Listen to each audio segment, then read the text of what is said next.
আসসালামু আলাইকুম। সংবাদে আপনাদের সবাইকে স্বাগত জানাচ্ছি। আমি ফিরোজ তোহা। শুরুতেই আরবে কেবলস সংবাদ শিরোনাম।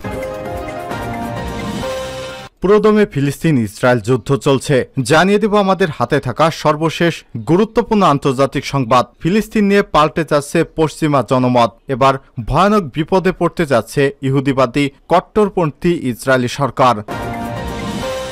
এরপর জানিয়ে দিব যুদ্ধের মধ্যেই বিক্ষোভে উত্তাল ইসরায়েল, চরম বিপাকে পড়েছে ইহুদিবাদী নেতানিয়াহু সরকার। এরপর জানাবো আলহামদুলিল্লাহ, যুক্তরাষ্ট্রের বিখ্যাত হার্ভার্ড বিশ্ববিদ্যালয়ে উঠল ফিলিস্তিনের জাতীয় পতাকা। এবারে জানাবো ভারতের কেজরিওয়ালের গ্রেপ্তারের পর সরকার অচল হয়ে পড়েছে বলছে হাইকোর্ট। মুখ্যমন্ত্রী অরবিন্দ কেজরিওয়ালের গ্রেপ্তারের পর স্থবির হয়ে পড়েছে ভারতের কট্টরপন্থী নরেন্দ্র মোদী দিল্লি সরকার। সোমবার এক আবেদন শুনানির সময় এসব কথা বলেছে হাইকোর্ট। খবর ভারতীয় জাতীয় গণমাধ্যম এনডিটিভির। এবং সর্বশেষ জানিয়ে দেব ভারতের মসজিদের ভেতরে ইমামকে পিটিয়ে হত্যা। ভারতের রাজস্থানে প্রকাশ্যে মসজিদের ভেতর এক ইমামকে পিটিয়ে হত্যা করেছে মুখোশধারীরা। পুলিশ জানিয়েছে রাজস্থানের আজমির শরীফের কাছে রামগঞ্জ কাঞ্চননগরের একটি মসজিদে মোহাম্মদ মাহির নামে এক ইমামকে পিটিয়ে হত্যা করেছে তিনজন মুখোশধারী। তিনি এ সময় 6 ছাত্রসহ ঘুমিয়েছিলেন। মুখোশধারীরা মসজিদে প্রবেশ করে লাঠি দিয়ে আঘাত করে হত্যা করে উত্তরপ্রদেশের রামপুর বাসিন্দা 30 বছর বয়সী ওই ইমামকে। এ সময় শিশুরা চিৎকার করতে থাকলে তাদেরও হত্যার হুমকি দেওয়া হয়। এমনকি হামলাকারীরা ওই ইমামের মোবাইল ফোনটিও নিয়ে যায়, যাতে তার সাথে থাকা শিশুরা সাহায্যের জন্য কাউকে বলতে না পারে। প্রিয় দর্শক, এতক্ষণ শুনছিলেন সংবাদ শিরোনাম, এবারে বিস্তারিত। তবে তার আগে বন্ধুরা, আপনি কোন জেলা থেকে আমাদের সংবাদটি দেখছেন কমেন্ট করে জানিয়ে দিন এই সংবাদ সম্পর্কে আপনার মূল্যবান মতামত। প্রিয় দর্শক, আপনি যদি আমাদের চ্যানেলে নতুন হয়ে থাকেন, ভিডিওটি দেখতে দেখতে চ্যানেলটি সাবস্ক্রাইব করে রাখুন, যাতে করে আমাদের লেটেস্ট আপডেট সংবাদগুলো সবার আগে আপনার কাছে পৌঁছে যায়। এবারে বিস্তারিত। ফিলিস্তিন নিয়ে পাল্টে যাচ্ছে পশ্চিমা জনমত। গাজা ইসরায়েলের বর্বরতার কারণে ফিলিস্তিনি জনগণের দুর্ভোগের বিষয়ে অবশেষে পশ্চিমাদের উদাসীনতার অবসান ঘটতে শুরু করেছে। ফিলিস্তিনে ইসরায়েলি দখলদারিত্বের কারণে যে পরিস্থিতি সৃষ্টি হয়েছে সে বিষয় দীর্ঘদিন ধরেই নীরব ছিল পশ্চিমা বিশ্বের অনেকেই। এখন দখলদারিত্বের বিষয়ে কোনো ছাড় দিবে না তারা। বছর জুড়ে আবার কখনো 2-1 দিনের জন্য খবরে থাকতো, এরপর এটি আবার হারিয়ে যেত। যারা দুপক্ষের প্রেক্ষাপটের সম্পর্কে জানতেন তারা খুবই আবেগপ্রবণ ছিলেন। বিষয়টি খুবই জটিল, সুতরাং অনেকে নিরপেক্ষ থাকাই পছন্দ করতেন। আবার অনেকেই ফিলিস্তিনি জনগণের বিরুদ্ধে চালানো অপপ্রচার বিশ্বাস করেছিলেন। তবে গত 6 মাসে ইসরায়েলি হামলার যে বর্বরতা ও নিষ্ঠুরতা দৃশ্যমান হয়েছে, তাতে ফিলিস্তিনি জনগণের দুর্ভোগের বিষয়ে বড় একটা অংশের যে উদাসীনতা ছিল তার অবসান ঘটেছে। আল জাজিরার মতো সংবাদ মাধ্যম এবং ফিলিস্তিনি সাংবাদিকদের নির্ভীক প্রতিবেদনের ব্যাপক মিডিয়া কভারেজের ক্ষেত্রে গুরুত্বপূর্ণ ভূমিকা পালন করেছে। গাজা ফিলিস্তিনের বাকি অংশের জনগণকে প্রজন্মের পর প্রজন্ম ধরে যে বাস্তবতা সহ্য করতে হয়েছে সে সম্পর্কে মানুষের চোখ খুলে দিয়েছে তারা। গাজায় কর্মরত যুক্তরাষ্ট্রের নীতি নির্ধারকদের প্রভাবিত করা অন্যতম শীর্ষস্থানীয় এনজিও অ্যাকশন ফর হিউম্যানিটির প্ল্যাটফর্মে ইউগভের মাধ্যমে আমরা জরিপ পরিচালনা করেছি। সেখানে দেখেছি যুক্তরাজ্যের 56% মানুষ এখন ইসরায়েলের অস্ত্র রপ্তানি বন্ধের পক্ষে, আর মাত্র 17% মানুষ বিপক্ষে এবং বাকিরা কোনো সিদ্ধান্ত দিতে পারেনি। এই সমর্থন অনেক বেশি। আমরা বছরের পর বছর ধরে সিরিয়া, ইয়েমেনের মতো সংঘাতের বিষয়ে জনমত নিয়ে কাজ করছি। সেসব ক্ষেত্রে দেখেছি যুদ্ধ সম্পর্কে যুক্তরাজ্যের জনগণ সচেতন তো ছিলই না, বরং এ সম্পর্কে তাদের এতটা আবেগও দেখা যায়নি। এদিকে গাজা প্রসঙ্গে যখন জিজ্ঞাসা করা হয়, উত্তরদাতাদের 5 জনের মধ্যে প্রায় 3 জন বা 59% বলেন ইসরায়েল গাজায় মানবাধিকার লঙ্ঘন করেছে বলে তারা মনে করছেন, আর মাত্র 12% মনে করেন এখানে তেমন কিছু হয়নি। লক্ষণীয় বিষয় হলো 1 এপ্রিল ওয়ার্ল্ড সেন্টার কিচেন ত্রাণকর্মীর হত্যার আগে জরিপ পরিচালনা করা হয়েছিল। নৃশংস ওই ঘটনা যুক্তরাজ্য এবং মার্কিন যুক্তরাষ্ট্র সহ সারা বিশ্বকে নাড়া দিয়েছিল।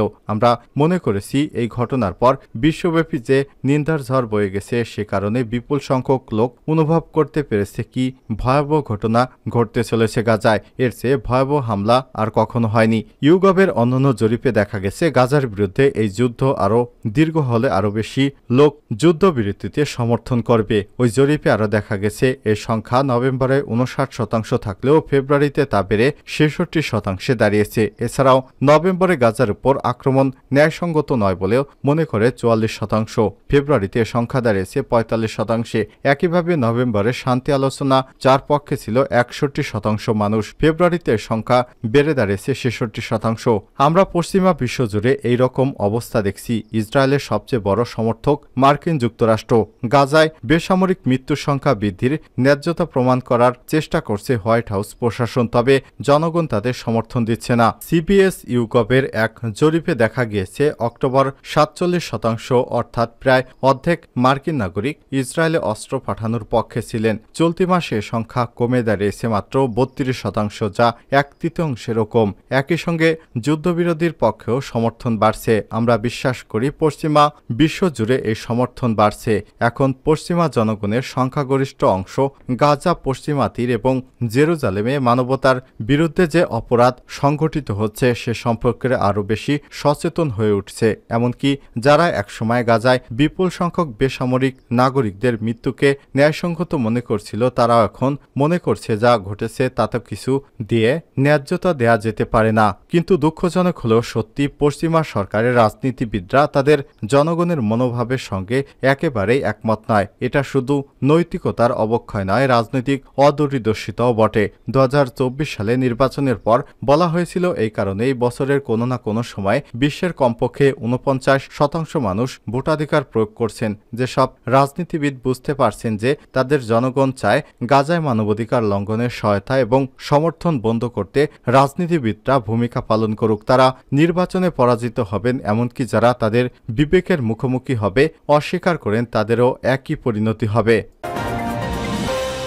যুদ্ধের মধ্যেই বিক্ষোভে উত্তাল ইসরায়েল। চরম বিপাকে এবার নেতানিয়াহু ইহুদিবাদী সরকার। ফিলিস্তিনের গাজাকে মাটির সাথে মিশিয়ে দিতে ভয়াবহ ছক কষেছে ইহুদিবাদী ইসরায়েল সরকার। কিন্তু বেঞ্জামিন নেতানিয়াহু তার এই নীল নকশায় কোনোভাবেই সমর্থন দিতে চায় না সাধারণ ইসরায়েলিরা। এমনকি ফিলিস্তিনিদের স্বাধীনতাকামী সংগঠন যেসব ইসরায়েলিকে ধরে নিয়ে গেছে তাদের এখনও মুক্ত করতে পারেনি এই ইহুদিবাদী সরকার। তাদের মুক্তির দাবিতে বিক্ষোভে উত্তাল গোটা ইসরায়েল।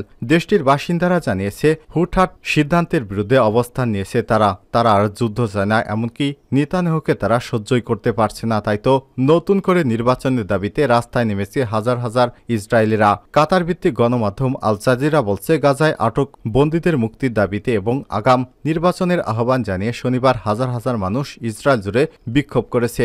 ইসরায়েলি সম্প্রচার কর্তৃপক্ষ জানিয়েছে বিক্ষোভকারীরা ইসরায়েলের কাপলান স্কয়ারে জড়ো হয় এবং গাজায় ফিলিস্তিনি উপদলের সাথে বন্দী বিনিময় চুক্তি এবং আগাম নির্বাচনের দাবি জানান। গাজায় আটক বন্দীদের পরিবার এবং এতদিনে বিক্ষোভে অংশ নেয় এবং বিক্ষোভকারীদের সামনে বক্তৃতা দেয়, কিন্তু বিক্ষোভের সময় সেখান থেকে সরিয়ে দেওয়ার চেষ্টা করে পুলিশ। শুরুতে ধস্তাধস্তি হলেও পরে পুলিশ এবং বিক্ষোভকারীদের মধ্যে সংঘর্ষ শুরু হয়। পরে তারা তেল আবিবের প্রতিরক্ষা মন্ত্রণালয় ঘেরাও করে, এমনকি প্রধানমন্ত্রী বেঞ্জামিন নেতানিয়াহুর বাসভবনের সামনে পর্যন্ত বিক্ষোভ করে। হাবার্ডে উড়ল ফিলিস্তিনি পতাকা। বিক্ষোভে উত্তাল মার্কিন যুক্তরাষ্ট্রের বিশ্ববিদ্যালয়গুলোতে ক্রমেই বিক্ষোভ আরও তীব্র হচ্ছে। আর এর মধ্যে যুক্তরাষ্ট্রের বিখ্যাত বিশ্ববিদ্যালয়ে ফিলিস্তিনির পতাকা উত্তোলন করেছে বিক্ষোভরত শিক্ষার্থীরা। সোমবার 29 এপ্রিল এক প্রতিবেদনে এই সব তথ্য জানিয়েছে সংবাদ মাধ্যম নিউ ইয়র্ক পোস্ট এবং এনডিটিভি। যুক্তরাষ্ট্রের বিভিন্ন কলেজ ক্যাম্পাসে ফিলিস্তিনপন্থী বিক্ষোভে অব্যাহত রয়েছে। অন্যদিকে কর্তৃপক্ষ সপ্তাহান্তে প্রায় 275 জনকে গ্রেপ্তার করেছে। এক সপ্তাহের বেশি আগে নিউ ইয়র্কের কলম্বিয়া বিশ্ববিদ্যালয়ে শুরু হওয়া এই বিক্ষোভ দ্রুত যুক্তরাষ্ট্রের অন্যান্য অঙ্গরাজ্যের বিশ্ববিদ্যালয়গুলোতে ছড়িয়ে পড়েছে। এদিকে গাজায় ইসরায়েলের আগ্রাসনের কারণে মার্কিন বিশ্ববিদ্যালয়গুলোতে শুরু হওয়া এই ফিলিস্তিনপন্থী বিক্ষোভ অব্যাহত থাকার পাশাপাশি পুলিশি দমনপীড়ন এবং গ্রেপ্তারের অভিযানও অব্যাহত রয়েছে। চলমান প্রতিবাদে বিক্ষোভের মধ্যেই হাবার্ড বিশ্ববিদ্যালয়ে বিক্ষোভকারীদের ভেতরেই ফিলিস্তিনি পতাকা উত্তোলন করা হয়েছে। ক্যাম্পাসের আইভি লীগ স্কুলের সামনে যেখানে এই পতাকা উত্তোলন করা হয়েছে সেটি সাধারণ যুক্তরাষ্ট্রের জাতীয় পতাকার জন্য সংরক্ষিত, অথচ সেই জায়গায় এখন ফিলিস্তিনির পতাকা উড়িয়েছে বিশ্ববিদ্যালয়ের ছাত্রছাত্রীরা।